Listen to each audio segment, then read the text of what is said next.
നമ്മളിന്ന് ഡിസ്കസ് ചെയ്യാൻ പോകുന്ന പോയം എന്ന് പറയുന്നത് ടെഡ് ഹ്യൂഗ്സ് എഴുതിയിട്ടുള്ള ഹോക്ക് റൂസ്റ്റിംഗ് എന്നുള്ളൊരു പോയമാണ്. Hawk roosting by Ted Hughes. അത് നമുക്ക് ടെഡ് ഹ്യൂഗ്സിനെ കുറിച്ച് പറയാം. He was born in 1930 in Yorkshire, growing up in a countryside which influenced much of his poetry. Many of his poems feature animals.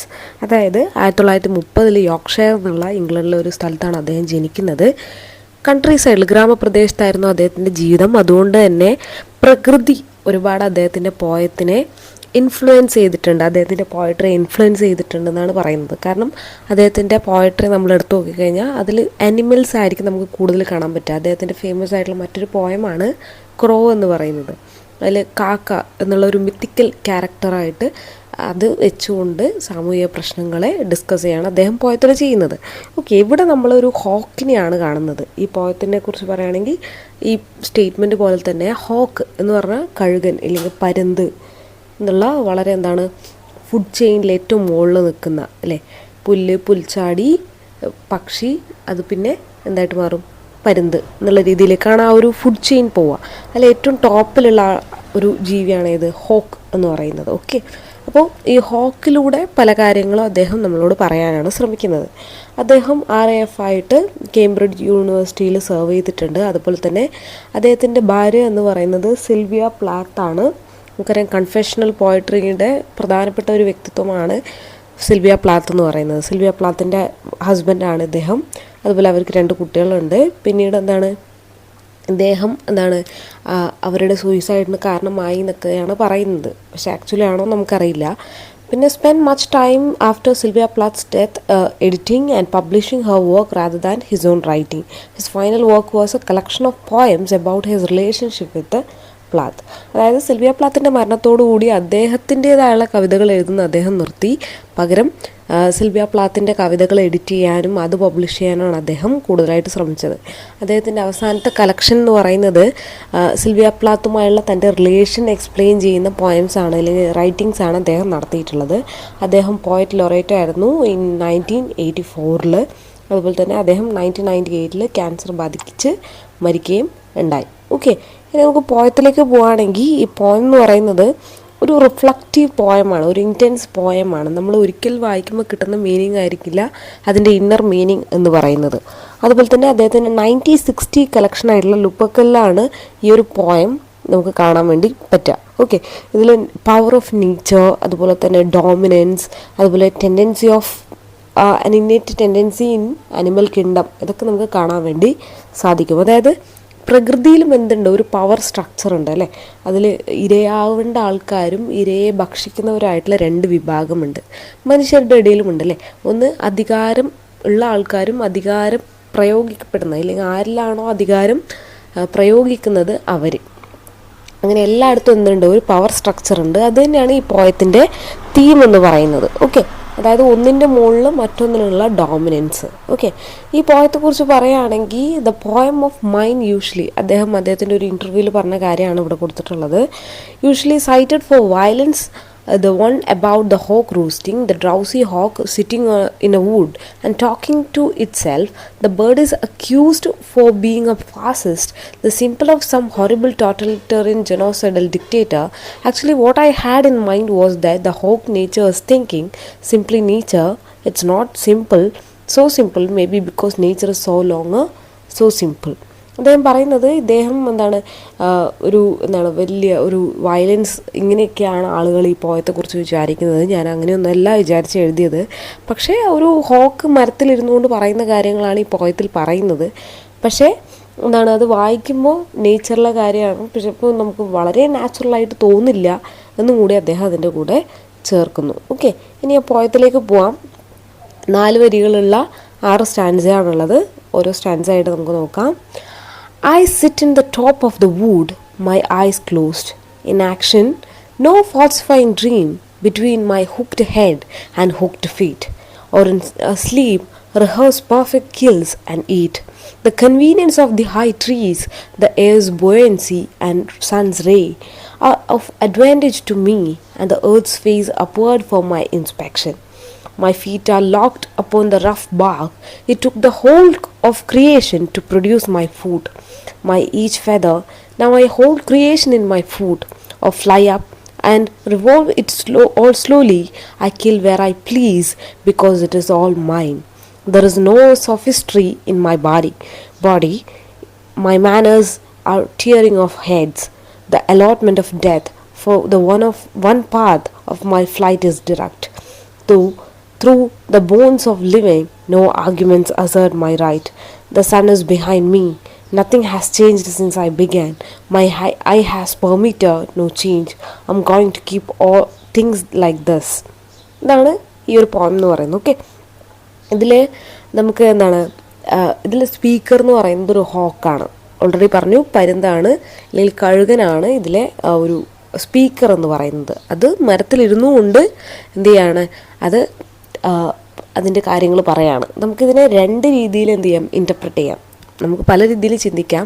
പ്രധാനമായിട്ട് രണ്ട് രീതിയിലാണ് ഈ വരികളെ റെപ്രസെൻ്റ് ചെയ്യുന്നത്. ഒന്നെന്ന് പറയുന്നത് ഹോക്ക് റെപ്രസെൻറ്റ്സ് നാച്ചുറൽ ഓർഡർ, അതായത് തിയറി ഓഫ് എവല്യൂഷനൊക്കെ നമുക്കറിയാം അല്ലേ, ഫുഡ് ചെയിൻ നമുക്കറിയാം. എന്താണ്, പുൽച്ചാടി പറയുന്ന ആ ഒരു രീതി. അതായത് ഏറ്റവും ചെറിയ ജീവിയെ അതിനേക്കാളും വലിയ ജീവി കഴിക്കും, ആ ജീവിയേക്കാൾ വലുത് അതിനെ കഴിക്കും. അങ്ങനെയാണ് ആ ഒരു സ്ട്രക്ചർ പോകുന്നത് അല്ലേ. അതുപോലെ ആ ഒരു നാച്ചുറൽ ഓർഡർ എന്താണ്, നാച്ചുറൽ സെലക്ഷൻ, ആ ലോ ഓഫ് നാച്ചുറൽ സെലക്ഷനൊക്കെ വെച്ചുകൊണ്ട് എന്താണ്, എല്ലാ ജീവികൾക്കും സർവൈവ് ചെയ്യുന്നതിനാണ് എന്താണ് കൂടുതൽ ജീവിക്കാൻ പറ്റുക എന്നുള്ള ഒരു രീതിയിൽ. അപ്പോൾ ഹോക്ക് ആ ഫുഡ് ചെയിൻ്റെ ഏറ്റവും ടോപ്പിലുള്ള ഒരാളായിട്ട് കാണാം. അതുപോലെ വേറൊന്ന് പറയുന്നത്, ഈ ഹോക്കിനെ നമുക്കൊരു ഹ്യൂമണായിട്ട് കരുതുകയാണെങ്കിൽ, ആ ഹോക്ക് മനുഷ്യനാണെങ്കിൽ ഏത് തരത്തിലുള്ള മനുഷ്യനാണ്, ആ dominant species on the planet exploiting natural resources for their benefit. അതായത് ഭൂമിയിലുള്ള എല്ലാ കാര്യങ്ങളും അനുഭവിച്ച് മറ്റുള്ളവരെ ദ്രോഹിച്ച് എല്ലാത്തിൻ്റെ മുകളിലും ഡോമിനൻസ് എടുക്കുന്ന ഒരാളായിട്ട് നമുക്ക് കാണാം. ഒരു ഡിക്റ്റേറ്റർ എന്നുള്ള രീതിയിൽ, ഒരു ഫാസിസ്റ്റിനെ പോലെ നമുക്ക് കാണാം. ഓക്കെ, ഇനി നമുക്ക് ലൈൻ ബൈ ലൈൻ എക്സ്പ്ലനേഷനിലേക്ക് പോകാം. I sit in the top of the wood, my eyes closed. In action no falsifying dream between my hooked head and hooked feet, or in sleep rehearse perfect kills and eat. എന്താണ് ആദ്യം തന്നെ പറയുന്നത്, ഈ hoc എന്ത് ചെയ്തിരിക്കുകയാണ്, ഒരു മരത്തിൻ്റെ ടോപ്പിൽ ഇരിക്കുകയാണല്ലേ, ഒരു മരത്തിൻ്റെ ഏറ്റവും ടോപ്പിൽ, ഏറ്റവും മുകളിലിരിക്കുകയാണ്. അത് തന്നെ എന്താണ് സൂചിപ്പിക്കുന്നത്, അതിൻ്റെ പവർ, എല്ലാത്തിനേക്കാളും മുകളിൽ എന്നുള്ള ആ ഒരു പൊസിഷനിലാണ് ഇരിക്കുന്നത്. പവർ അബവ് ഓൾ, അതായത് തൻ്റെ താഴെയാണ് എല്ലാം. മരത്തിൻ്റെ ഏറ്റവും മുകളിൽ നിൽക്കുന്ന ഒരാൾക്ക് താഴെ നിൽക്കുന്ന എല്ലാം എന്തായിട്ട് തോന്നും, തന്നെക്കാളും നിസാരമായിട്ടുള്ളതായിട്ട് തോന്നും. And the hawk at the top everything where it believes it belongs contracts to the final line. Okay, അപ്പോൾ എല്ലാത്തിൻ്റെ മുകളിലാണ് താൻ എന്നുള്ള രീതിയിലാണ് ഫസ്റ്റ് പറയുന്നത്. Okay, my eyes closed in action, എന്താണ്, എൻ്റെ കണ്ണുകൾ അടഞ്ഞിരിക്കുകയാണ്. മീൻസ് എന്താണ്, ഇറ്റ്സ് റെസ്റ്റിംഗ് അല്ലേ, അത് റെസ്റ്റ് ചെയ്തുകൊണ്ടിരിക്കുകയാണ്. പ്രത്യേകിച്ച് ഒന്നും ചെയ്യാതെ, അത് എന്താണ്, പ്രത്യേകിച്ച് ഒരു കാര്യം ചെയ്യാതെ അത് വെറുതെ ഇരിക്കുകയാണ് എന്ന് കരുതി. നോ ഫാൾസിഫൈങ് ഡ്രീം, അതായത് കണ്ണടച്ച് റെസ്റ്റ് ചെയ്യുക എന്നുള്ളതിൻ്റെ അർത്ഥം എൻ്റെ മനസ്സിൽ തെറ്റായ ചിന്തകൾ, ഇല്ലെങ്കിൽ എന്താണ്, എനിക്ക് വേറൊരു ചിന്തയില്ല. അതായത് ഞാൻ വളരെ ഫോക്കസ്ഡ് ആയിട്ടാണ് ഇരിക്കുന്നത്. എനിക്ക് എൻ്റെ ചിന്ത തെറ്റിക്കുന്ന പോലെയുള്ള ഒരു ഡ്രീംസും എൻ്റെ മൈൻഡിലില്ല. എല്ലാം എന്താണ്, പ്ലാൻഡ് ആണ്, ഒരു ഇല്യൂഷനും ഇല്ലാണ്ടാണ് ഞാൻ ഇരിക്കുന്നത്. Between my hooked head and hooked feet, എന്താണ്, ഞാൻ എൻ്റെ വളഞ്ഞ എന്ന് വെച്ചാൽ എന്താണ്, അത് ആ മരത്തിൽ എങ്ങനെയാണോ അത് പിടിച്ചിരിക്കുന്നത് അല്ലേ, നമ്മൾ കഴുകൻ്റെ ഒക്കെ കാല് കണ്ടിട്ടുണ്ടാവും, അത് വളഞ്ഞായിരിക്കാം മരത്തിലിങ്ങനെ അമർത്തി പിടിച്ചിരിക്കാൻ വേണ്ടി. അതുപോലെ അതിൻ്റെ കൊക്കും എല്ലാം തന്നെ എന്താണ്, ഹുക്ഡ് ഫീറ്റും ഹുക്ഡ് ഹെഡും. ഹുക്ഡ് ഹെഡും എന്ന് ഉദ്ദേശിക്കുന്നത് എന്താണ്, ആ കുശാഗ്ര ബുദ്ധി, അതിൻ്റെ എന്താണ്, ആ ഒരു വളഞ്ഞ ബുദ്ധി, തന്നെ എപ്പോൾ വേണമെങ്കിലും അറ്റാക്ക് ചെയ്യാം എന്ന് പറഞ്ഞിരിക്കുന്ന ആ എന്താണ്, ആ ഷാർപ്പ് മൈൻഡ്, ഹുക്ക് പോലെയുള്ള ആ mind.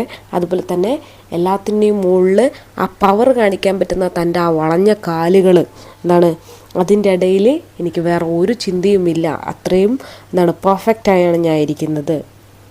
Or in sleep rehearse perfect kills and eat, ഞാൻ എന്താണ്, ഉറങ്ങുകയാണെങ്കിൽ പോലും, അല്ലെങ്കിൽ എന്താണ്, അങ്ങനെ ഇരിക്കുമ്പോൾ പോലും ഞാൻ എന്ത് ചെയ്യുന്നില്ല, അത് കില്ല് ചെയ്യേണ്ട കാര്യത്തെ, അല്ലെങ്കിൽ ആ ഒരു ജീവിയെ അറ്റാക്ക് ചെയ്യേണ്ട കാര്യത്തിൽ എൻ്റെ മനസ്സ് മാറാറില്ല. അതായത് ഞാൻ കൊല്ലാനും തിന്നാനും റെഡിയായാണ് ഇരിക്കുന്നത്, അത് ഉറക്കത്തിൽ പോലും ഞാൻ എന്താണ്, അതിന് റെഡിയായാണ് ഇരിക്കുന്നത് എന്ന് പറയാണ്. ഓക്കെ, ഇതാണ് ഫസ്റ്റ് സ്റ്റാൻസയിൽ പറയുന്നത്. അതായത് താൻ ഏറ്റവും ടോപ്പിലാണ്, തനിക്ക് ഭയങ്കര ഫോക്കസ്ഡ് ആണ് ഞാൻ എന്നൊക്കെയാണ് ഫസ്റ്റ് സ്റ്റാൻസ. രണ്ടാമത്തെ സ്റ്റാൻസിലേക്ക് പോവാം. The convenience of high trees, the air buoyancy and sun's ray are of advantage to me and earth's face upward for my inspection. അടുത്തത് പ്രകൃതി എങ്ങനെ ഈ ഒരു ഹോക്കിനെ സപ്പോർട്ട് ചെയ്യുന്നു എന്ന് പറയാണ്. അതായത് ആ ഒരു ജീവിക്ക് ആവശ്യമായുള്ള രീതിയിൽ ഭൂമി മാറിയിരിക്കുകയാണ് എന്ന് പറയാണ്. The convenience of the high trees, അതായത് ഉയരമുള്ള മരങ്ങൾ എന്ത് ചെയ്യുന്നുണ്ട്, ഈ ജീവിയെ കൂടുതൽ പറക്കാനും ഇരിക്കാനും അത് സേഫായിട്ടൊരു സ്ഥലത്തിരിക്കാനൊക്കെ തന്നെ അതിന് ഉള്ള ഒരു അവസരം ഉണ്ടാക്കി കൊടുക്കുന്നത്. എയർ ബ്യൂയൻസി ആൻഡ് സൺസ് റേ എന്നാണ്. അതുപോലെ ആ കാറ്റ് അല്ലേ, തനിക്ക് അനുയോജ്യമായ രീതിയിൽ ആ കാറ്റ് മൂവ് ചെയ്യുന്നുണ്ട്.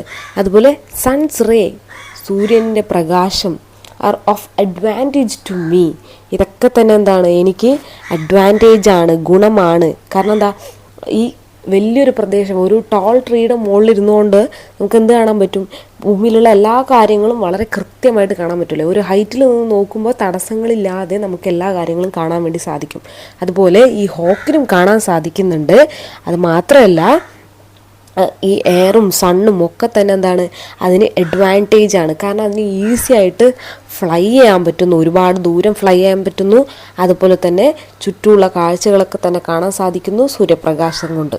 Okay, and the earth's face upward for my inspection എന്താണ്, അതുപോലെ ഈ എൻറ്റയർ പ്ലാനറ്റ്, ഈ എർത്ത് മൊത്തം എന്താണ്, എൻ്റെ കണ്ണിന് താഴെയാണ് എന്ന് വെച്ച് കഴിഞ്ഞാൽ തനിക്കെല്ലാം എക്സാമിൻ ചെയ്യാൻ പറ്റും, എല്ലാം കൃത്യമായി മുകളിലിരുന്നുകൊണ്ട് കാണാൻ പറ്റും എന്ന് പറയാണ്. ഓക്കെ, അടുത്ത സ്റ്റാൻഡാണ് നമ്മൾ പറയുന്നത്. My feet are locked upon the rough bark, it took the whole of creation to produce my food by each feather, now I hold creation in my food. അതായത് ഇവിടെ ദൈവം എങ്ങനെയാണ്, അല്ലെങ്കിൽ ഓൾമൈറ്റി എങ്ങനെയാണ് ഈ ഒരു ജീവിയെ ഉണ്ടാക്കിയിരിക്കുന്നതെന്ന് പറയാണ്. ഓക്കെ, അപ്പോൾ അതിൽ പോലും താൻ എന്താണ്, വലിയൊരു സംഭവമാണ് എന്നുള്ള രീതിയിലാണ് ഈ ഹോക്ക് പറയുന്നത്. അതായത് my feet are locked upon the rough bark എന്താണ്, എൻ്റെ കാലുകൾ വളരെ ഫേമായിട്ട്, വളരെ എന്താണ്, അമർത്തിയാണ് ഞാൻ എന്ത് ചെയ്തിരിക്കുന്നത്, ഈ മരത്തിൽ പിടിച്ചിരിക്കുന്നത്. കാരണം എന്താ, അത് വളഞ്ഞിരിക്കുന്ന കാലായതുകൊണ്ട് തന്നെ വളരെ എന്താണ്, ശക്തിയായി അതിന് ഫേമായിട്ട് പിടിച്ചിരിക്കാൻ പറ്റും. അതായത് അതുകൊണ്ട് തന്നെ ആ മരത്തിൻ്റെ മുകളിലിരുന്ന് വളരെ കോൺഫിഡൻ്റ് ആയിട്ട് തനിക്ക് താഴെയുള്ള എല്ലാത്തിനെയും വീക്ഷിക്കാൻ ആർക്ക് പറ്റുന്നു, ഈ ഒരു ആനിമലിന് അല്ലെങ്കിൽ ഹോക്കിന് പറ്റുന്നു. അപ്പോൾ എന്താണ്, he is very confident. It took the whole of creation to produce my food my each feather. എന്നിട്ട് പറയാണ് എന്താണ്, വർഷങ്ങൾ എടുത്തുകൊണ്ടാണ് എന്ത് ചെയ്യുന്നത്, ജീവികൾക്ക് പരിണാമം സംഭവിക്കുന്നത്, അല്ലെ, എവല്യൂഷൻ ഉണ്ടാകുന്നത്. അപ്പോൾ അത്രത്തോളം കാലങ്ങളെടുത്ത് എന്താണ്, ഇത്രയും കാലങ്ങൾ കൊണ്ടാണ് എന്ത് ചെയ്തിരിക്കുന്നത്, ഈ ദ ഹോൾ ക്രിയേഷൻ, ആ പ്രകൃതി എന്ത് ചെയ്തിരിക്കുന്നത്, തൻ്റെ കാലുകളെ നിർമ്മിക്കാൻ എടുത്തിരിക്കുന്നതെന്ന് വെച്ചാൽ അത്രയും ശ്രമകരമായിട്ടാണ് തൻ്റെ കാലുകൾ ആ രീതിയിലേക്ക് മാറിയിട്ടുള്ളത്. മൈ ഈച്ച് ഫെദർ, എൻ്റെ ഓരോ തൂവലുകളും എന്താണ്, ആ ഗോഡ് അത്രയും കഷ്ടപ്പെട്ട സമയമെടുത്തായിരിക്കും ഉണ്ടാക്കിയിരിക്കുന്നതെന്ന് പറയാണ്. Now I hold creation in my food. എന്നിട്ട് പറയാണ്, ഇത്രയും ചെയ്തുകൊണ്ട് ഞാൻ എന്ത് ചെയ്തിരിക്കുകയാണ്, ഭൂമിയിലെ മറ്റെല്ലാ ക്രിയേഷൻസിനെയും എൻ്റെ കാൽക്കൽ അടിയിൽ ഞാൻ എന്ത് ചെയ്തിരിക്കുകയാണ്, ഹോൾഡ് ചെയ്ത് വെച്ചിരിക്കുകയാണ്. എന്ന് വെച്ച് കഴിഞ്ഞാൽ ഏറ്റവും ടോപ്പിലാണ് ഈ ഹോക്ക് എന്ന് പറയുന്ന animal. It can kill any one, അല്ലേ, ഏതൊരു തൻ്റെ താഴെയുള്ള എല്ലാ ജീവികളെയും കൊല്ലാൻ അതിനായിട്ട് സാധിക്കും, അല്ലേ. അതിൻ്റെ ഒരു എന്താണ്, ബീക്ക് ആയിക്കോട്ടെ, അതിൻ്റെ ലെഗ്സ് ആയിക്കോട്ടെ, അതിൻ്റെ ഫൂട്ട് ആയിക്കോട്ടെ, എല്ലാം തന്നെ പവർഫുള്ളാണ്. അതുകൊണ്ട് തന്നെ ഏതൊരു ജീവിയെയും ഇല്ലാണ്ടാക്കാൻ തനിക്ക് പറ്റും എന്ന് പറയാണ്. ദ ഹോൾ ഓഫ് ക്രിയേഷൻ എന്നുകൊണ്ട് ഉദ്ദേശിക്കുന്നത് എന്താണ്, അത്രയും എന്താണ് സമയം എടുത്ത്, അല്ലെങ്കിൽ ആ ഒരു ക്രിയേറ്റ് ചെയ്യുന്നതാണ്. താഴെയുള്ള ക്രിയേഷൻ കൊണ്ട് ഉദ്ദേശിക്കുന്നത് ഗോഡ് എല്ലാത്തിനെയും ക്രിയേറ്റ് ചെയ്തിരിക്കുന്നു. ആ ക്രിയേഷൻസിൻ്റെ ജീവൻ എടുക്കാൻ ഈ ക്രിയേഷന് പറ്റും എന്ന് പറയാണ്. ഓക്കെ, ഇവിടെ ക്രിയേഷൻ റിപ്പീറ്റ് ചെയ്യുന്നുണ്ട്, പക്ഷേ രണ്ടിടത്തും ഒരേ അർത്ഥമല്ല. ഒന്നെന്താണ്, ഗോഡ് ലൈക്ക് പവറാണ് ഉദ്ദേശിക്കുന്നത്. ഓക്കെ, ഇനി അടുത്ത stanza. Or fly up and revolve it all slowly, I kill where I please because it is all mine. There is no sophistry in my body, my manners are tearing of heads. അടുത്തത് പറയുന്നത് or fly up എന്താണ്, and revolve it slowly എന്താണ്, ഞാൻ പറന്നുപോയി എന്ത് ചെയ്യാണ്, ഈ ജീവികളെ അറ്റാക്ക് ചെയ്യാണ്. കാരണം എന്താ, ഞാനാണ് ഏറ്റവും ടോപ്പിൽ. അതുകൊണ്ട് തന്നെ എനിക്ക് ഏതൊരു ജീവിയെയും എന്ത് ചെയ്യാൻ പറ്റും, കൊല്ലാൻ പറ്റും. And I can control everything എന്ന് പറയാണ്. I kill where I please because it is all mind. എന്താണ്, എനിക്ക് വേണ്ടതിനെ വളരെ സന്തോഷപൂർവ്വം എനിക്ക് കൊല്ലാൻ സാധിക്കും. കാരണം എന്താ, ഇറ്റ് ഈസ് ഓൾ മൈൻഡ്, ഇതൊക്കെ എൻ്റെതാണ്. അതുകൊണ്ട് എനിക്കെല്ലാം അനുഭവിക്കാനും കൊല്ലാനും പറ്റും. There is no sophistry in my body. Sophistry കൊണ്ട് ഉദ്ദേശിക്കുന്നത് എന്താണ്, വിഷമം ഇല്ലെങ്കിൽ സങ്കടം, ഒരു വിശാല മനസ്കത, ഒരു കരുണ എന്നൊക്കെ കൊണ്ടാണ് ഇവിടെ ഉദ്ദേശിക്കുന്നത്. There is no sophistry in my body. എൻ്റെ മനസ്സിലോ ശരീരത്തിൽ എന്തില്ല, എനിക്ക് ക്രൂരതയില്ലാത്തൊരു സ്ഥലമില്ല, ഇല്ലെങ്കിൽ എനിക്ക് ഒരു ജീവിയെ കൊല്ലുന്നതുകൊണ്ട് ഒരു വേദനയും ഇല്ല. മനസ്സിലായില്ലേ? അതാണ് ഉദ്ദേശിക്കുന്നത്. My manners tearing off heads. എന്താണ്, ഞാൻ അത്രയും ബ്രൂട്ടലാണ്, ഞാൻ ഭയങ്കര ക്രൂവലാണെന്ന് പറയാണ്. മൈ മാനേഴ്സ്, എൻ്റെ എല്ലാ പ്രവൃത്തികളും എന്താണ്, വളരെ ക്രൂരമാണ് എന്ന് പറയാണ്. ഓക്കെ, ഇനി last answer. The allotment of death for one path of my flight is direct through the bones of living, no arguments assert my right. Okay, the allotment of death എന്താണ്, ഡയറക്റ്റായിട്ട് പറയാണ്. ഓരോ ജീവിക്കും എന്തുണ്ട്, മരണം ദൈവം കൊടുത്തിട്ടുണ്ട്. ഇല്ലെങ്കിൽ ഓരോ സമയത്ത് അതെന്ത് വരും, ഓരോ ജീവിയും മരിക്കും എന്ന് പറയാണ്. അതുപോലെ For the one path of my flight is direct through the bones of the living, no arguments assert my right. എനിക്കെന്താണ്, എല്ലാ ജീവികളെയും കൊല്ലാനും തിന്നാനുള്ള അവകാശമുണ്ട്. അതുകൊണ്ട് തന്നെ ഈ പൊസിഷൻ എപ്പോഴും എന്ത് ചെയ്യും, അത് നിലനിൽക്കണം. No arguments assert my right. അതുകൊണ്ട് തന്നെ ഒരു ജീവിക്കും എന്ത് ചെയ്യാൻ പറ്റില്ല, എൻ്റെ അധികാരങ്ങളോ അവകാശങ്ങളോ തട്ടിയെടുക്കാൻ സാധിക്കില്ല. കാരണം എന്താ, ഞാൻ കുറേ വർഷങ്ങളായി അല്ലെങ്കിൽ കുറേ കാലങ്ങളായിട്ട് ഇത് ഞാൻ അനുഭവിക്കുന്ന ഒരു എന്താണ് ആ ഒരു പവറാണ്. അപ്പോൾ ഒരാൾക്ക് എന്നെ തോൽപ്പിക്കാനാവില്ല എന്ന് പറയാണ് ഈ സ്റ്റാൻസയിലോടു. The sun is behind me. സൂര്യൻ പോലും എൻ്റെ പുറകിലാണ് എന്ന് പറയുമ്പോൾ എന്താ ഉദ്ദേശിക്കുന്നത്, സൂര്യനാണ് ഏറ്റവും പവറുള്ളത് അല്ലേ, അതാണ് ഏറ്റവും പവറുള്ള, എല്ലാത്തിനും പ്രകാശം കൊടുക്കുന്ന ഏറ്റവും പവർഫുൾ തിങ്. അതുപോലും എൻ്റെ പിറകിലാണെന്ന് പറയുമ്പോൾ അത്രയും സെൽഫ് കോൺഫിഡൻ്റ് ആയിട്ടുള്ള ഹോക്കിനെയാണ് നമ്മൾ കാണുന്നത്. മനസ്സിലായില്ലേ? അതായത് സൂര്യന് പോലും എന്നെ തകർക്കാൻ പറ്റാത്തൊരു ശക്തിയാണ് എന്ന് പറയാണ്. Nothing has change since I began. ഞാൻ തുടങ്ങിയത് തൊട്ട് ഇന്നേ വരെ ഒരു മാറ്റവും വന്നിട്ടില്ല. അത് നമുക്ക് വേറൊരു സെൻസിൽ പറയുകയാണെങ്കിൽ, നമ്മുടെ ഏതൊരു അതോറിറ്റി ആയിക്കോട്ടെ ഇല്ലെങ്കിൽ ഏതൊരു പവറിലുള്ള ആളായിക്കോട്ടെ, അവർക്കൊരിക്കലും എന്താവശ്യമില്ല, മാറ്റങ്ങൾ ആവശ്യമില്ല അല്ലേ. അവർക്ക് അവരുള്ള ആ ഒരു രീതി തുടർന്നു പോകാനായിരിക്കും താല്പര്യം. അല്ലെങ്കിൽ എന്താണ്, ഒരു സ്കൂളിലായിക്കോട്ടെ ഇല്ലെങ്കിൽ വേറെ എവിടെ ആയിക്കോട്ടെ, ഒരു പൊളിറ്റിക്സ് ആയിക്കോട്ടെ, എവിടെയാണെങ്കിലും അവിടെ ഹൈ അതോറിറ്റി അവർക്കൊരു നിശ്ചിത രീതി ഉണ്ടാവും, ഇല്ലെങ്കിൽ അവർ പറയുന്ന ഒരു സിസ്റ്റം ഉണ്ടാവും. അത് തെറ്റിക്കുന്ന ഇല്ലെങ്കിൽ അതിനെ ഒപ്പോസ് ചെയ്യുന്ന ആളുകളെ അവർക്കാർക്കും ഇഷ്ടാവില്ല. അതാണ് ഇവിടെ ഉദ്ദേശിക്കുന്നത്. I don't want any changes the since I began. ഞാൻ തുടങ്ങിയത് തൊട്ട് ഒരു മാറ്റവും ഇല്ല എന്ന് പറയാണ്. അത് അത്രയും എന്താണ്, അതോറിറ്റി കാണിക്കാനാണ്, ആ ഒരാളുടെ പവർ കാണിക്കുകയാണ്. My eyes has permitted no change. എൻ്റെ കണ്ണുകൾ ഒന്നിനെയും മാറ്റമുണ്ടാക്കാൻ ശ്രമിച്ചിട്ടില്ല എന്ന് പറയുകയാണെങ്കിൽ എല്ലാം എൻ്റെ കൺട്രോളിലാണ്. എൻ്റെ കൺട്രോൾ വിട്ട് ഇന്നു വരെ ഒരു കാര്യവും ഇവിടെ നടന്നിട്ടില്ല. I am going to keep things like this. എനിക്ക് എല്ലാ കാര്യങ്ങളും ഇതേപോലെ തന്നെ ഇനിയും കൊണ്ടുപോകണം എന്ന് പറയാണ് ഈ പോയത്തിൽ. ഓക്കെ, ഇതാണ് ലാസ്റ്റ് ലൈൻ.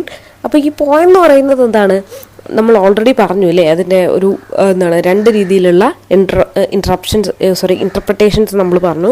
ഇതിലൊരു അതോറിറ്റിയുടെ മനസ്സെന്ന് നോക്കുകയാണെങ്കിൽ ഒരിക്കലും ഒരു പവർ കയ്യിലുള്ള ആൾക്ക് അത് വിട്ടുകൊടുക്കാനോ അത് മറ്റൊരാളിലേക്ക് ഒരു റെവല്യൂഷൻ വന്ന് മാറാനോ ഇഷ്ടപ്പെടില്ല. അതേപോലെ തന്നെ ഇവിടെ എന്ത് ചെയ്യാണ്, ആ ഒരു മാറ്റത്തെ ഹോക്ക് അംഗീകരിക്കുന്നില്ല. അപ്പോൾ ഒരു ഹോക്കിനെ നമുക്കൊരു പവർ സ്ട്രക്ചറായിട്ട് കാണാം. ഓക്കെ, ഈ ഒരു പോയം എല്ലാവർക്കും മനസ്സിലായെന്ന് വിചാരിക്കുന്നു. Thank you. ഈ പോയത്തിൻ്റെ നമ്മൾ പറയുമ്പോൾ ശ്രദ്ധിക്കേണ്ട കാര്യങ്ങൾ എന്ന് വെച്ചാൽ, ഇത് വേൾഡ് വാറൊക്കെ കഴിഞ്ഞ് നാട്ടിൽ പ്രശ്നങ്ങളൊക്കെ ഉണ്ടാകുന്ന സമയത്ത് എഴുതിയൊരു പോയമാണ്. വെറും നാച്ചുറൽ സെൻസിൽ നമ്മളിത് കാണാതെ അത് ആ സമയത്തെ പൊളിറ്റിക്കൽ കാര്യങ്ങളും കൂടി നോക്കുമ്പോൾ അത് കൂടുതലായിട്ട് നമുക്ക് എന്ത് ചെയ്യാൻ പറ്റും, ഇൻ്റർപ്രറ്റ് ചെയ്യാനായിട്ട്